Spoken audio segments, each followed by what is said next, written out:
이제 우리 28장에서는 제사장을 위한 옷을 만들라 그렇게 말씀하셨어요.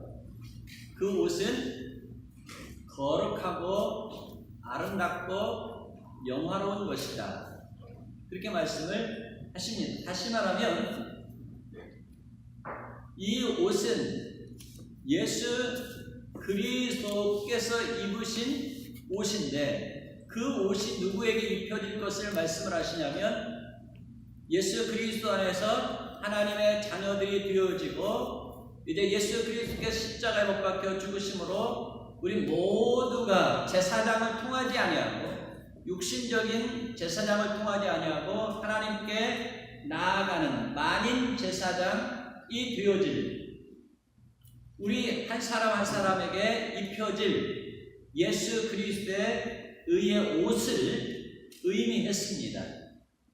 근데 이제 29장에 넘어와가지고 제사장을 위임하라, 제사장을 위임하라 이렇게 말씀을 하십니다. 그래서 이제 제사장을 위임하는 그 위임식을 갖게 되어지는 것이 이제 29장에 나오게 되어집니다.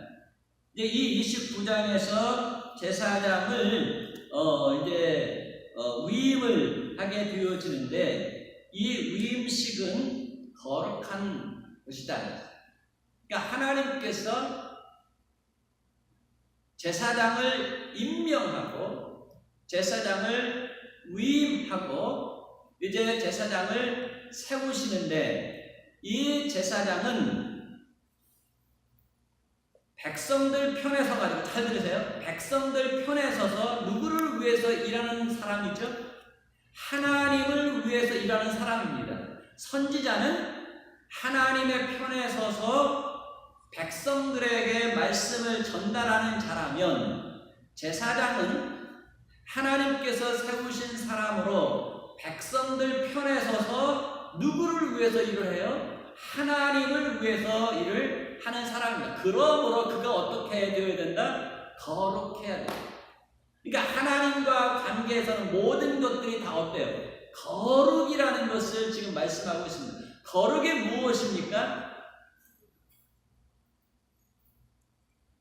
거룩이라는 것은 분리되어진 상태에 있는 것을 말합니다. 무엇으로부터 분리되어진 것?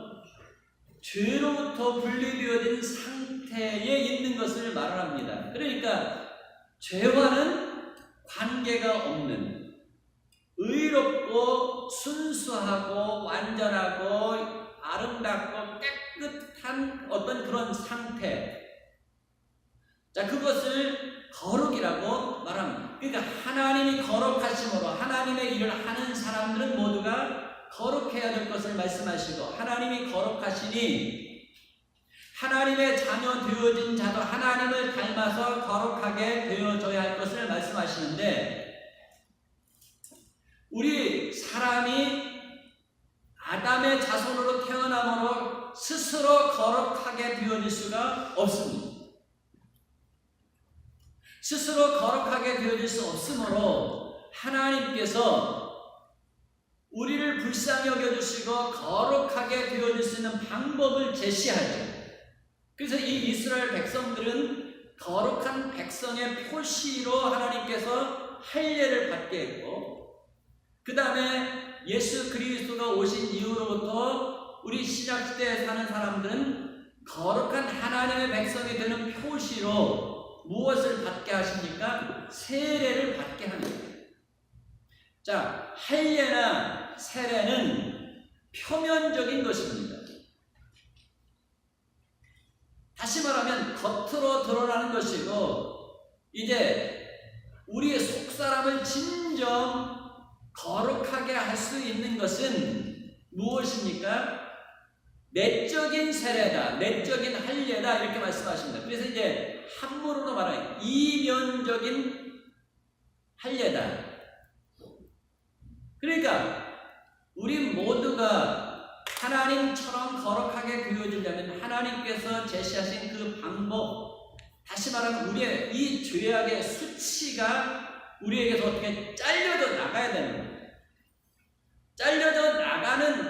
모습을 할 예라는 것을 통해서 보여주셨어요. 잘렸다. 자, 그런데 이제 신약에 와서는 우리의 모든 이 수치가 무엇으로 씻김을 당하게 되어지죠? 씻김을 받게 되어지죠? 물로. 근데 이것은 외적인 것이고, 그래서 주님께서 무엇이라고 말씀하시냐면 물과 성령으로 거듭나지 아니하면 하나님 나라에 들어갈 수 없느니라. 거룩한 자만 하나님의 나라에 들어가게 되어지니까 물과 성령으로 거듭난 자는 바로 거룩한 자라 그 말이에요. 자, 그래서 이 물은 누구를 상징하죠? 예수 그리스도의 십자가에서 흘리시는 보혈을 상징합니다. 성령의 역사로 예수 그리스도의 보혈의 공로를 힘입어서 우리가 어떻게 해요? 거듭나게 되어지는 것을 말합니다. 근데 이제 이 세례가 가장 중요한 의미를 가지고 있는데 이 세례의 진정한 의미가 무엇이에요? 그리스도와 연합이라고 제가 말씀드립니다. 그리스도와 연합. 그래서 예수 그리스도의 십자가에서 못 박혀 죽으심으로 우리가 어떻게 해요? 나도 예수 그리스도와 연합된 상태에서 십자가에서 나의 죄에 대하여 못 박혀 죽고 예수 그리스도 함께 못 박혀 죽는 거죠. 연합이니까. 그 다음에 예수 그리스도 함께 장사되어진 바 되었다가 이제 죄 문제가 다 끝나는 거예요. 근데 예수님이 어떻게 해요? 이 죄악과 사망을 죽음을 정복하고 일어나시니까 예수 그리스도 안에 있는 우리도 같이 일어나게 되어지죠. 그래서 이제 예수 그리스도의 그 생명이 무슨 생명? 영원한 그 생명이 우리에게 주어지는 것이 지금 이 세례예요. 그러니까 우리 죄에 대해서 죽고 의에 대해서 영원히 살게 되어지는 것을 세례라 그렇게 말씀을 하십니다. 자, 그래서 이제 이 거룩한 자가 이제 제사장이 되어서 이제 주의 일을 감당을 하는데 어떻게 지금 말씀하시냐면 이 제사장 제도부터 우리가 한번 생각을 해봐요. 왜 하나님께서 제사장 제도를 세우셨는가? 이 제사장 제도는 왜 필요할까요? 우리에게 죄가 있기 때문에 아담의 자손이기 때문에 제사장이 필요한 거예요.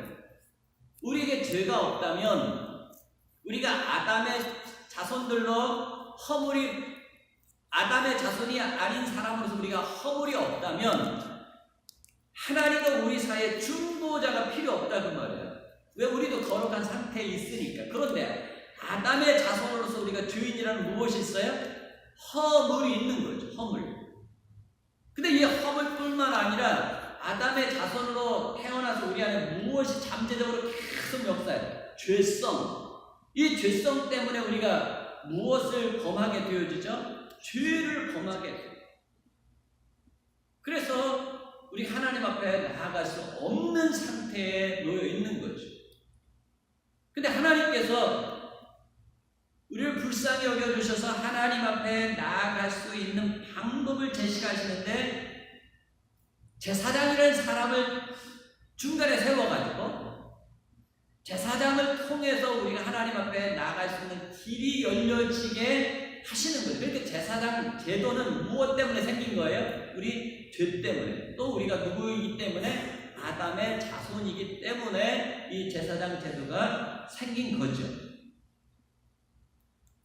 자, 그런데 이제 제사장으로 위임되어진 이 제사장은 백성을 대신해서 무엇을 가지고 하나님 앞에 나아가죠? 희생의 피를 가지고, 희생이라는 건 제물을 말합니다.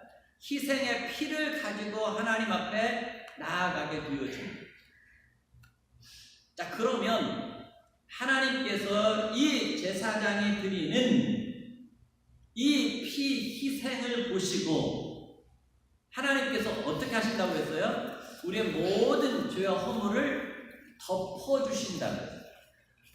그러니까 구약에서는 우리의 모든 죄와 허물을 제사라는 이 제도를 통해서 어떻게 하셔요? 계속적으로 덮어주시는 은혜가 있게 하셨어요. 계속 덮어주시는 은혜가 있게 하시는 거예요. 자, 주님께서 그래서 말씀하십니다. 피 흘림이 없이는 무엇이 없어요? 죄 사함이 없느니라. 그러니까 죄 사함이 이루어지기 위해서는 반드시 희생의 피 흘림이 있어야 된다는 거예요. 희생 제물의 피 흘림이 있어야만 우리의 죄 사함이 이루어진다. 이 말은 무엇이냐면 죄의 삭시 무엇이에요? 사망. 죄를 범한 자는 죽임을 당하게 되어진다. 멸망을 당하게 되어진다는 거죠. 그런데 이제 이 죄로 말미암아 우리가 멸망의 자리에 이르게 되어지는데, 만약에 우리 대신 누가 피 흘림을 당하게 되어지면 우리의 모든 죄가 잠시 잠깐 어떻게 되어지죠? 덮어짐을 당하게 되어지는 거예요. 이게 이제 구약에서의 모든 이 제사와 관련되어 있는 거죠. 다 덮어짐을 당해요. 그러니까 우리는 집행유예는 받았지만 아직 형벌은 아직 우리에게 임하지 않은 상태로 계속 오는 거죠. 자, 그래가지고 이제 이 구약에서 계속적으로 이런 제사를 드리니까 하나님의 백성이 되어져서 이제 하나님께 부르심을 받은 그 모든 사람들이 제사장의 희생 제물을 가지고 하나님 앞에 나아가서 제사를 드릴 때마다 그 모든 사람들의 죄가 계속 쌓여지면서 또한 그 모든 것도 덮어져 오는 것입니다. 자, 그러니까 이 제사장의 이 직무가 무엇이냐면 거룩하신 하나님과 백성들 사이에 이 죄 문제로 인해서 화목하고 중재시키는 일을 하는 일이 바로 제사장이 하는 일이에요. 그러니까 잠시 잠깐 하나님께서 이 죄에 대하여서 어떻게 형벌을 내리시지 마시고 어떻게 해요? 잠깐 그 형벌이 멈춰지도록. 그래서 하나님 앞에 이 백성들이 이 제사장의 제사를 드림으로, 희생 제사를 드림으로 말미암아 하나님과 잠시 잠깐 화목이 이루어지게 하시는 거죠. 화목이 이루어지도록 중재 역할을 하는 것이 바로 무엇이에요? 제사장의 직무고 제사장이 드리는 이 희생 제사예요. 자, 그래서 이제 이 제사를 드리는 이 제사장은 반드시 누구에게 임명을 받아야 돼요? 하나님에게 임명을 받아야 돼요. 하나님에게 임명을 받아서 누구를 위해서 일을 하는 사람이라고요? 백성들을 위해서 일하는 사람이죠. 그러니까 이 제사장은 항상 어떤 면에서 누구의 편에 서 있는 자라고 우리가 생각할 수 있어요. 우리 백성들, 우리 죄인들 편에 서 있는 자라고 우리가 생각할 수 있고, 선지자는 하나님 편에 서 있는 자라고 우리가 생각할 수가 있는 것입니다. 자, 그러니까 이 제사장은 항상 우리의 이 연약함을 항상 체휼하는 마음을 가지고, 동참하는 마음을 가지고 있는 거예요. 그러니까 항상 안타까운 마음이 죄인들을 향하여서 죄 짓고 범죄하고 슬퍼하고 고통당하는, 죽임을 당하는 그 많은 사람들을 보면서 항상 안타까운 마음을 가지고 있는 것이 바로 이 제사장의 마음입니다. 자, 그러니까 이 제사장이 제사를 드리기 위해서 희생 제물 양을 죽일 때마다 나의 이 죄와 허물을 인해서 이 죄가 가지고 올 그 수많은 고통과 불행과 이 사회 모든 부조리를 위해서 네가 죽는구나 하면서 이 양이 죽는 그 모습을 보면서, 피 흘리면서 죽는 그 모습을 보면서 또 한편으로는 이 아세살 양이 되어가지고 광야로 무인 지경 속에서 헤매다가 죽임을 당할 그 양을 바라보면서 나 때문에, 우리 연약한 백성들 때문에 내가 이렇게 죽임을 당하고 네가 이렇게 고통을 당한다. 항상 그것을 리마인드를 하는 거예요. 제사를 드릴 때마다. 자, 그러면서 이제 계속 이렇게 하면서 하나님, 우리의 모든 죄를 위해서 이 희생 양이 이렇게 죽임을 당하지 않습니까? 그러니 하나님 잠시 잠깐 하나님께서 우리 이 죄로 인하여서 진노를 하실 이 모든 사람들을 불쌍히 여겨주시고 불쌍히 참아주십시오. 참아주십시오 하면서 중재 역할을 하는 것이 바로 이 제사장의 임무예요. 자, 그러니까 이제 하나님과 사람 사이에 제사장이 제물을 드림으로써 하나님께서 제사장이 자꾸 중재를 하니까 하나님 어떻게 해요? 그래, 잠시 잠깐 너희와 화목하게 지내리라 이렇게 하시는 거죠. 이제 화목이 이루어지는 것입니다. 화목. 그러니까 화목이 영어로는 우리가 뭐죠? 화목이라는 단어가 reconciliation이잖아요. 그러니까 화목이라는 것이 중간에 중재자가 있어서 무엇이에요? 중재가 이루어짐으로 희생 제물로 인해서 중재가 이루어짐으로 쌍방이 어떻게 해요? 잠시 잠깐 화목하는 것. 이 단어를 성경에서 가장 잘 설명하고 있는 것이 무엇이냐면 카파르라는 거예요. 카파르. 이 카파르라는 단어가 무엇이냐면 이 지성소 안에 무엇이 있었다고 그랬어요? 지성소 안에 언약궤가 있는 거죠. 그 언약궤 위에 무엇이 있죠? 시은소가 있죠. 시은소가 있는데 여기 천사가 이렇게 하고 있는 거죠. 법궤, 증거궤, 무슨 언약궤 이러잖아요. 근데 거기서 중요한 것은 무엇이냐면 이 뚜껑 부분이에요.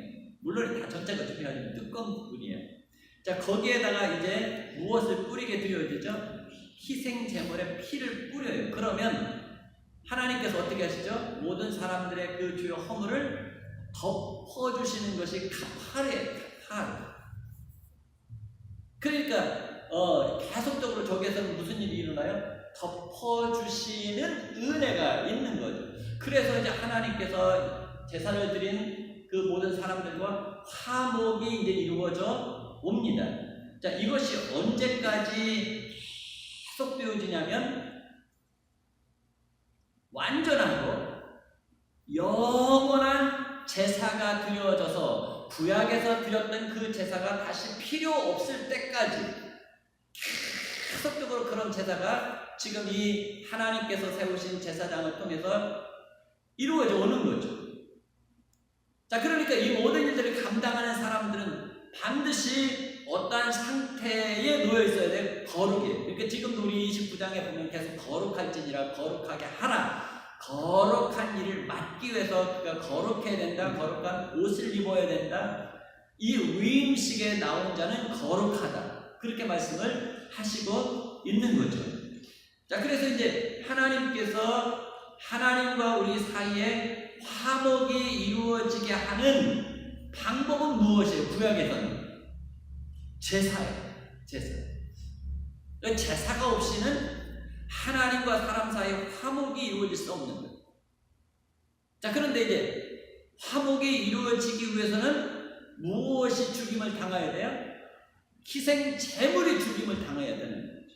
희생 제물이 죽임을 당해서 하나님과 사람 사이에 화목이 이루어지게 하셨습니다.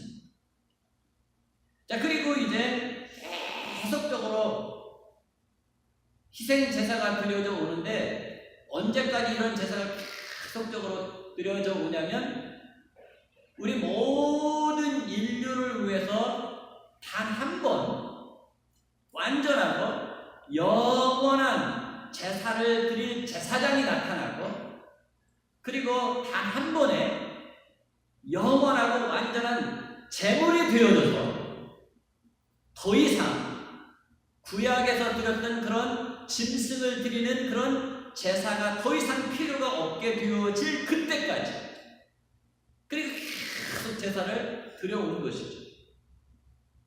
자, 그래서 이제 하나님께서 완전하고 영원한 제사가 되어지도록 한 제물이 되어지는 하나님의 아들 예수 그리스도를 우리에게 보내시는 거예요.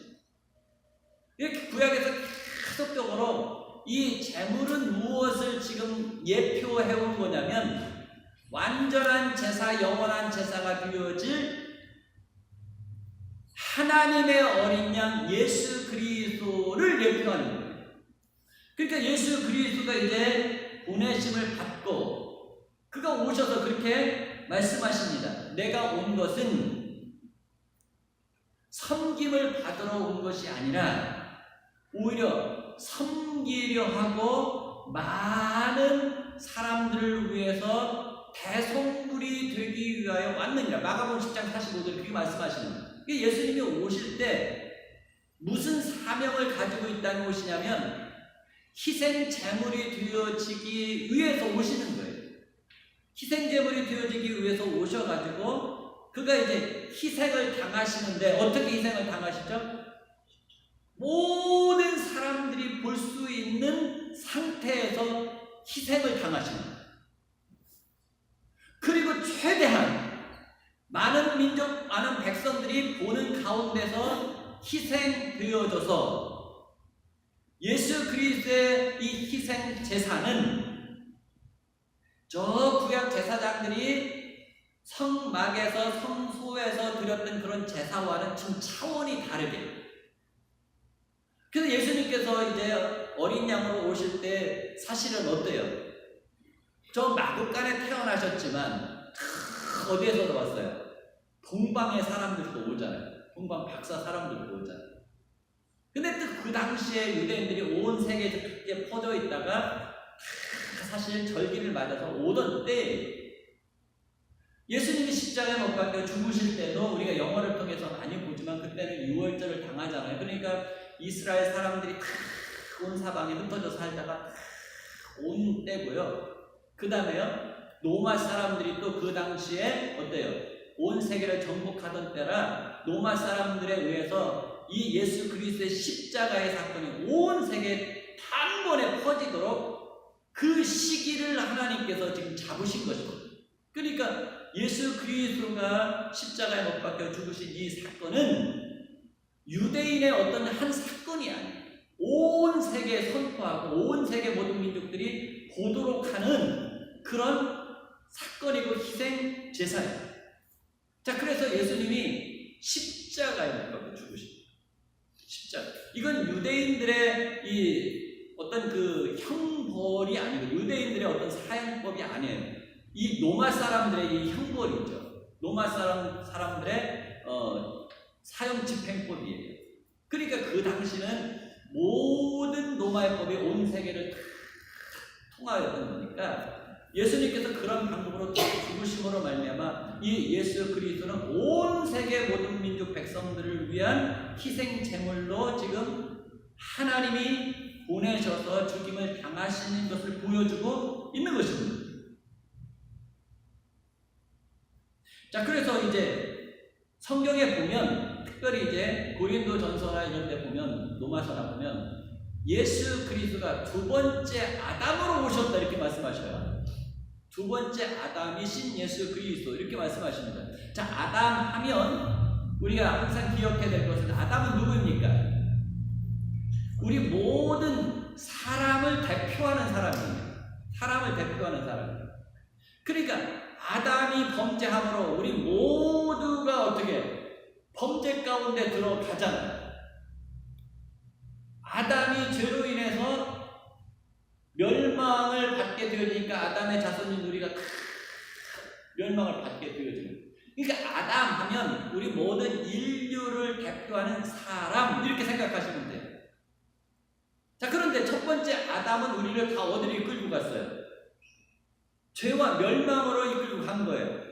그런데 두 번째 아담이신 하나님의 아들 예수 그리스도는 아담하면 뭐라고 그랬어요? 사람을 대표하는 사람이라 했죠.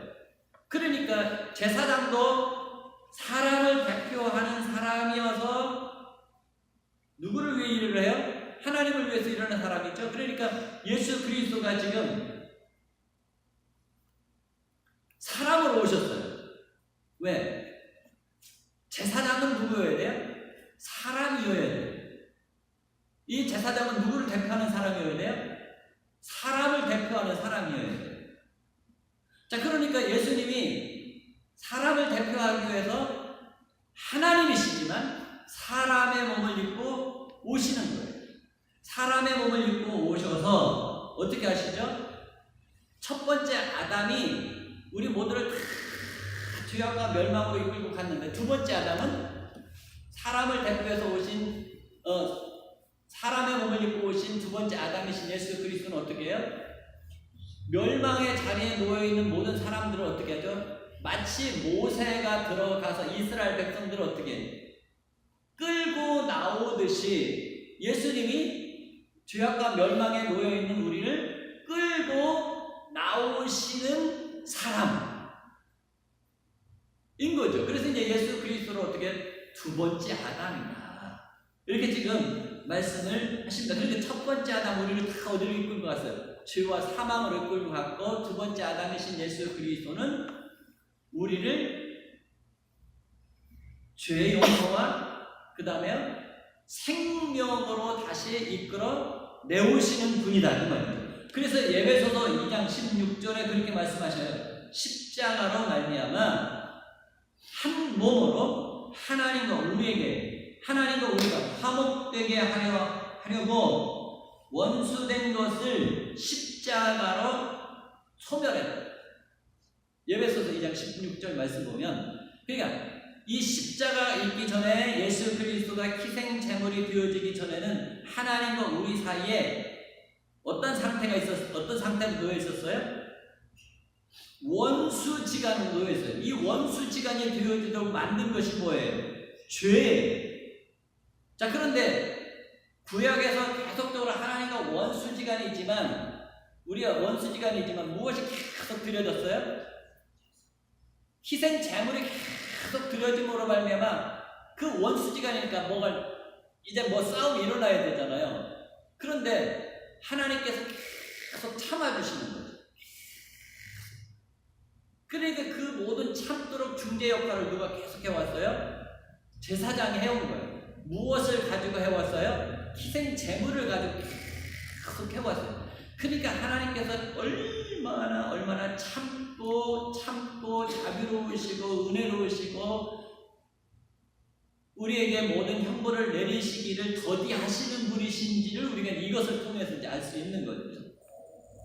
그래 참고 참아 오시면서 예수 그리스도가 이제 완전한 희생 제물이 되어지고 완전한 희생 제사가 되어지도록 자기 몸을 드리니까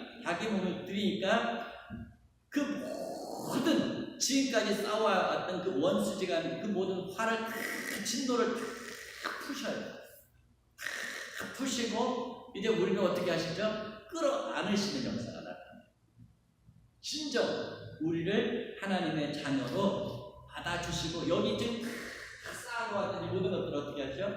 완전히 소멸하셨어요. 소멸하고. 그러니까 모든 것들을 다 없애시는 사건이 지금 어디에서 일어나요? 예수 그리스도의 희생 제사 십자가의 사건을 통해서 일어나게 되어지는 것입니다. 그래서 이제 우리가 기억해야 될 것은 구약의 제사장들과 이 예수 그리스도의 대제사장 되신과의 차이가 무엇이냐면, 구약의 대제사장들은 무엇을 가지고 계속 제사를 드렸어요? 짐승을 가지고 제사를 드렸어요. 그래서 이것이 완전 제사가 되어질 수 없는 거예요. 사람을 살릴 수 있는 완전 제사가 안 된 거예요. 자, 그런데 예수 그리스도는 오셔서 어떻게 하셨습니까? 자기 몸을 들여서 제사를 드립니다. 그러니까 사람의 생명은 누가 살려요? 사람이 살리는 거예요. 자, 그래서 이 예수 그리스도가 자기 자신을 드림으로, 그것도 거룩하고 죄와 흠이 없는 제물로서 희생이 되심으로 말미암아 모든 죄악 가운데 있는 자들 다 끌고 나오시는 거예요. 어디로? 의와 생명의 나라로, 하나님의 아들의 영광의 나라로 다 끌고 나오시는 거예요. 모세가 지금 이스라엘 백성들을 끌고 나오는 것처럼 여러분 상상을 하시면 돼요. 그전에는 우리가 어디 있었어요? 애굽이라는 이 죄악된 세상, 바로가 통치해서 바로의 그 고통 가운데, 압제 가운데 고통당하는 그런 상태에 있었어요. 근데 예수 그리스도가 모세가 되셔서 어떻게 하죠? 거기에 찾아가시고 그가 죽으심으로 어린 양이 되어서 죽으심으로 그 백성들을 끌고 나오는 거죠. 끌고 나와서 이 백성들을 어떻게 하죠? 데리고 홍해로 지나가. 홍해로 지나가면서 이 모든 백성들 애굽에서 나온 더럽고 추웠던 모든 것들을 깨끗이 다 씻어줘. 그 예수 그리스도의 지금 보혈을 말하는 거지, 홍해가. 그래서 이제 다 씻김을 받고 어디로 우리를 잠시 인도해요? 광야로 인도해요. 광야로 인도해서 이제 광야길을 우리가 가지만 이 광야길은 누구와 동행하는 길이에요? 하나님과 동행하는 길이죠. 자, 그래서 이제 우리가 결국은 어디를 건너서 어디로 넘어가요? 요단강을 건너서, 요단강은 뭐예요? 죽음이야. 요단강을 건너서 어디로 들어가죠? 하나님의 약속이 있는 그 기업의 땅으로 하나님의 나라로 들어가는. 그러니까 이 이스라엘 모든 이 히스토리, 이 구약이 앞으로 우리에게 나타나게 되어질 이 모든 하나님의 구원의 과정들, 이것이 어떻게 완성되어질 것인지를 보여주고 있는 것입니다. 그래서 이제 이 예수 그리스도께서 구약의 제사장과 구약의 제사와는 완전한 차이가 있어서 우리의 모든 것들을 다 처리하신 거예요. 자, 그래서 이제 히브리서 4장 14절에 뭐라고 말씀하시냐면, 우리에게 큰 제사장이 계시니 승천하시니, 누구예요? 하나님의 아들 예수 그리스도죠. 승천하시니 하나님의 아들 예수 그리스도시라. 자, 이 대제사장은, 구약의 제사장들은 자기에게 맡겨진 임무를 감당하다가 나이가 늙어가지고 다 죽어. 그럼 또 다른 제사장을 세워왔지만, 예수 그리스도 우리의 큰 대제사장은 어떻게 해요? 죽지를 않으시네. 그러니까 더 이상 제사장을 세울 필요가 있어요, 없어요? 없어. 그런데 오늘날 캐톨릭에서 자, 이 제사장 역할을 누가 하죠? 프리스트가 하죠. 자, 그러니까 프리스트를 통해서 우리가 하나님께 나아간다고 생각하는 거예요. 자, 이것은 무엇입니까? 예수 그리스도를 통해서 하나님께서 이루어 놓으신 이 구속, 구원의 온전한 역사를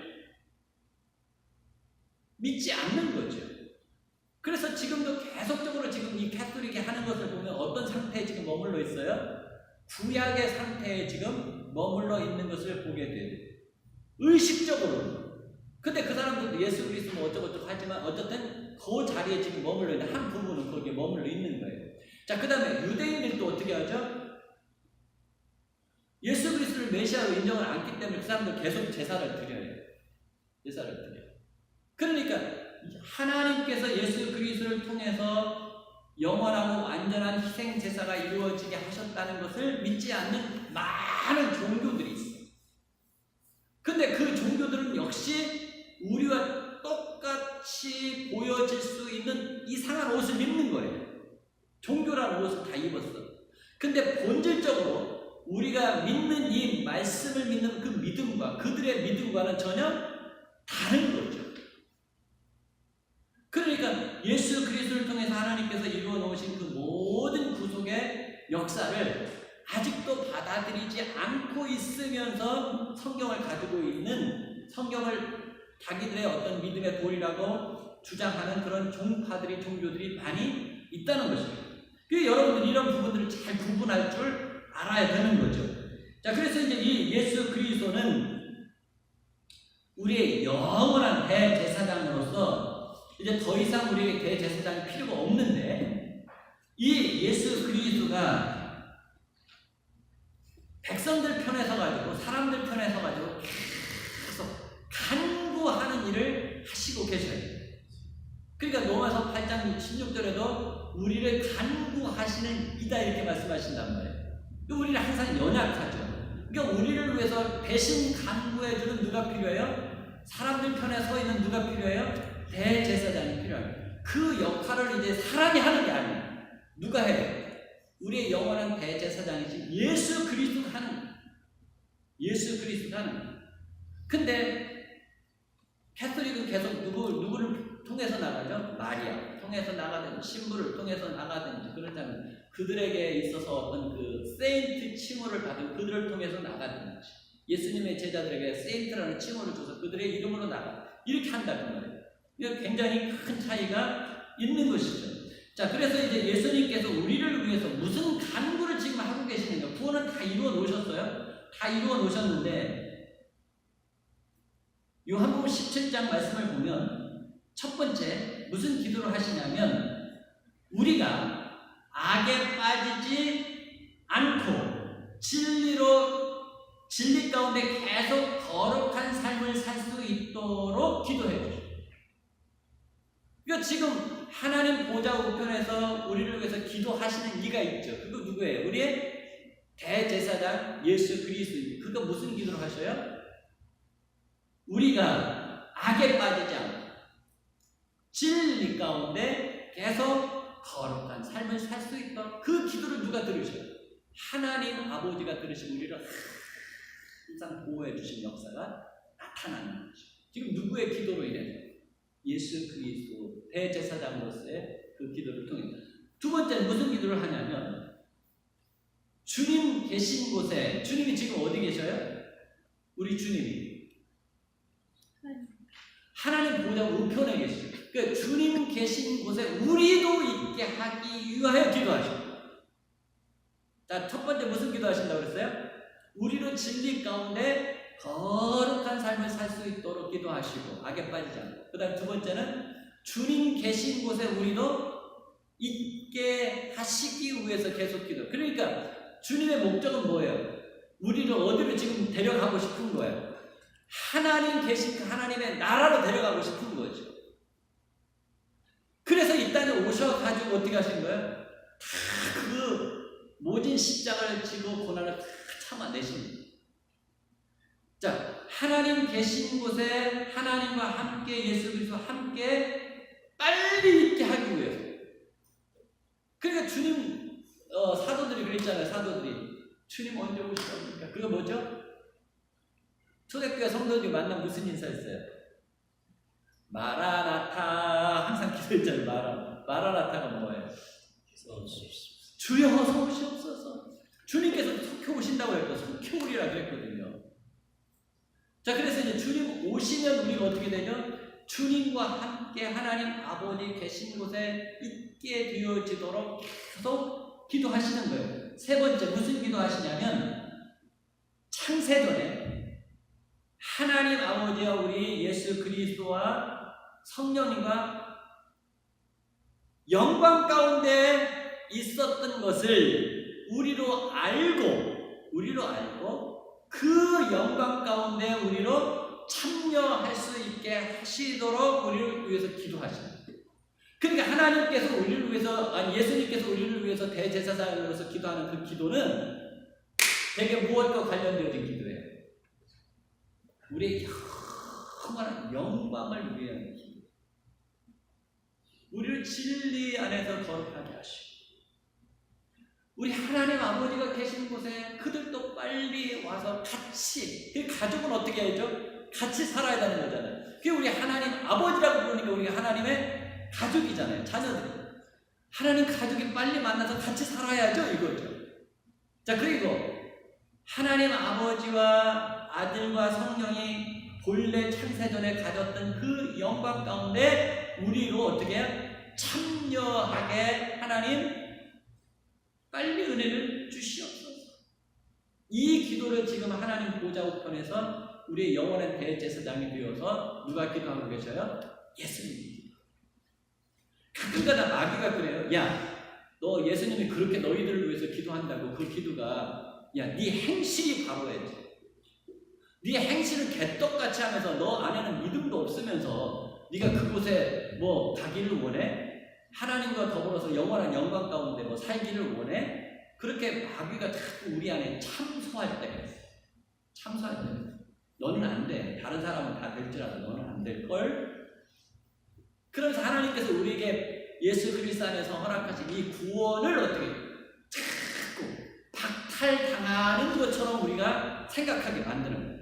하나님 우리에게 베푸신 그 구원이 박탈되어질 수 있는 것처럼 이 사단은 우리 안에 뭐예요? 의심을 불어넣어요. 의심을 불어넣어요.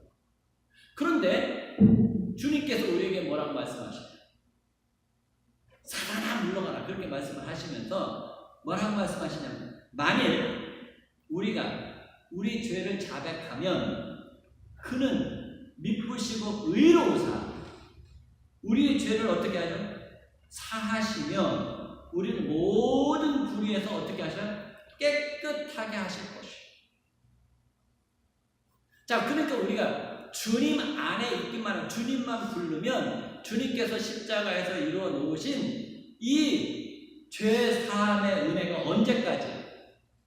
주님 앞에 온전한 모습으로 설 때까지 온전한 죄 사함이 이루어지고 온전한 의로움과 온전한 깨끗함이 이루어지도록 계속 우리를 위해서 대언해 주시는 이가 있다. 누가 우리를 위해서 대언해 주셔요?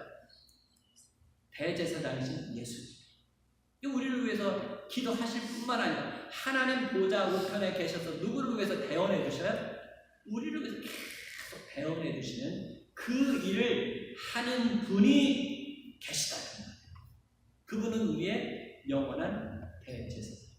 그래서 우리의 구원이 어떻게 취소되어지지도 않고 박탈당하지도 아니하고 구원이 없어지지도 않고 한 번 우리에게 허락하신 그 구원은 은혜로 축복으로 우리에게 주어지게 하는 일을 누가 하셔요? 제사장이 하는 거예요. 제사장. 어떤 제사장? 우리의 큰 제사장. 그리고 또 어떤 제사장? 영원한 제사장. 큰 제사장이면서 영원한, 사람이 하는 것이 아닙니다. 교황이 하는 것이 아니에요. 목사가 하는 것이 아니에요. 훌륭한 능력 행하는 어떤 주의 종이 하는 것이 아니에요. 누가 하는 거예요? 우리의 큰 대제사장. 이시면서 어떤 대제사장? 영원한 대제사장. 그분이 오늘 또 우리를 위해서 하나님 보좌 우편에서 간구하시고 우리 연약함을 인해서 대언해 주시는 큰 은혜와 역사가 우리에게 있는 줄을 믿습니다. 우리 다 같이 자리에서 일어나셔서 우리